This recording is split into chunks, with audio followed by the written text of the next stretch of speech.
Custom-Tastaturen sind Statussymbole. Ich zum Beispiel mache eher minimalistische, originelle und Vintage-themed Builds, die ja, eben mich repräsentieren, wie ich bin, wie ich ticke und was für Designs ich mag. Aber es gibt auch die ganz andere Seite, die ein bisschen mehr funky ist, ein bisschen mehr zeigt und ein bisschen mehr sagt. Und um die wollen wir uns heute mal kümmern, und zwar um Kollaborationen. Denn es gibt das Ganze schon wie Sand am Meer, wie zum Beispiel mit der Herr der Ringe-Kollektion von Drop, die ich natürlich auch in der Videobeschreibung verlinken werde, für alle, die daran interessiert sind. Aber auch mit Marvel, mit Star Wars, mit Breaking Bad und vielen, vielen mehr.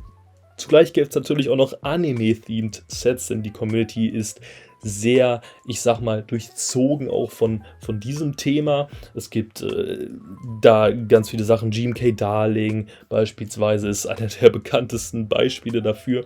Wir wollen uns heute aber mal um die Akko Cinnamon Roll Tastatur kümmern, welche sich um ein Charakter aus dem Hello Kitty-Universum, soweit ich weiß, dreht. Ich habe das Ganze überwiegend gewählt, weil ich die, ich sag mal, Ausführung hier sehr löblich finde, wie das Ganze gemacht wurde, denn ich glaube, die meisten Leute, die an sowas interessiert sind, sind nicht wirklich in dem Custom-Bereich tief drin. Deswegen ist es gut, dass das hier als Pre-Build-Tastatur auch verfügbar ist. Passend dazu gibt es sogar eine Deskmat und das Verpackungsdesign ist auch jedes Mal hier sehr, ich sag mal, konsistent gehalten, also sehr, sehr gut gemacht, finde ich persönlich. Dann haben wir hier unsere ganz typische Akkubox mit einem Pappschieber und dann blickt uns auch schon direkt unsere Tastatur quasi entgegen. Aber natürlich fangen wir erstmal mit dem Zubehör an, der sich hier in dieser Pappbox findet. Den gucken wir uns auf jeden Fall gleich mal an. In der Verpackung selbst ist dann natürlich auch nochmal eine Anleitung enthalten auf Chinesisch und Englisch.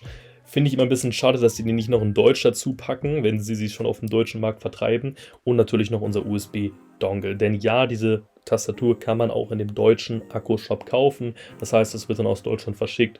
So ist es zumindest immer bei mir gewesen. Ihr zahlt auf jeden Fall nicht nochmal irgendwas am Ende da drauf. Wir haben hier einen Keycap-Remover, einen Switch-Remover, also alles, was man braucht. Und ein USB-C-Kabel, was leider gefaltet ist und leider auch nur gummiert und nicht gebraided ist. Ja, es lässt ein bisschen zu wünschen übrig. Aber wir haben immerhin unsere Novelty Keycaps, die dann ein bisschen Anpassung noch ermöglichen für jeden, der ja kein Enthusiast ist und es vielleicht auch nie werden will.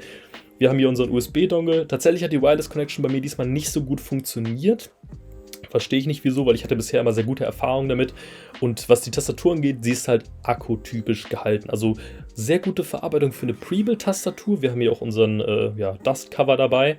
Wir haben hier sogar einen Drehregler, ja, und so Indicator-Lights, also für Caps Lock, Scroll Lock zum Beispiel.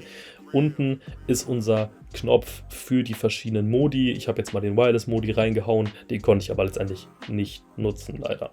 Ja, RGB bringt das Ding natürlich auch mit, also sehr typisch noch für den Consumer Market, aber hier mit einem schönen 75% Layout mit einer F13-Taste. Also ich persönlich bin sehr, sehr zufrieden damit und kann das Ding in der Form eigentlich auch nur weiterempfehlen, denn es gibt sich eigentlich nicht viel von anderen Akkutastaturen. Deswegen ist am Ende des Videos auch nochmal etwas verlinkt, wo ihr genauer mal meine Meinung zu diesen Boards hören könnt, denn wie gesagt, die sind alle gleich aufgebaut. Ich zeige euch erstmal einen Stock-Soundtest.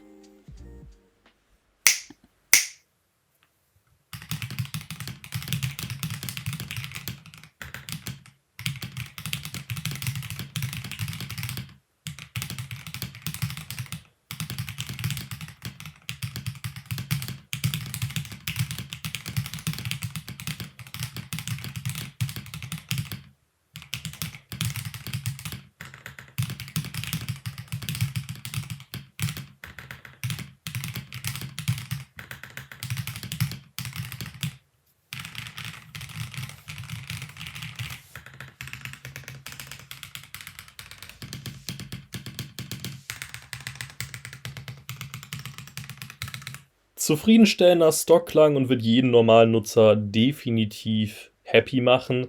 Ich kann euch nur empfehlen, wenn ihr nach ISO.de sucht, mal die V-Series abzuchecken, denn die ist relativ ähnlich vom Klang her.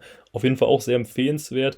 Ihr findet hier am Ende noch natürlich mein Video zu einem anderen Akkuboard und ich lasse euch jetzt damit und sage ciao.